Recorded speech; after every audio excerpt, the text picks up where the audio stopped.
In front of me is Sony Xperia 1 Mark VI, and today I would like to show you how you can open apps in pop-up view.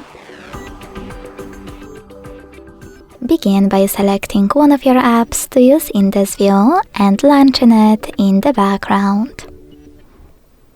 Then click on pop-up window at the bottom and click on home button.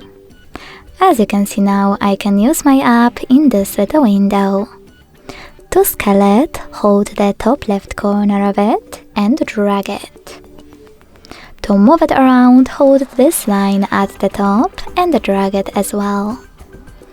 If you wish to use your app in full screen view, use this icon. And to use it in full screen view, but still remained in the pop-up view kind of, use those two arrows. Then you can use the same ones, facing each other this time, to go back to pop-up view. If you want to turn your window into a bubble, click on this arrow pointing at the dot.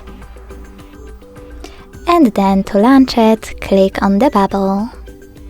Lastly, to close your window completely, click on this X at the top right corner. Thanks so much for watching. If you enjoyed this video, leave a like, comment and subscribe. Bye!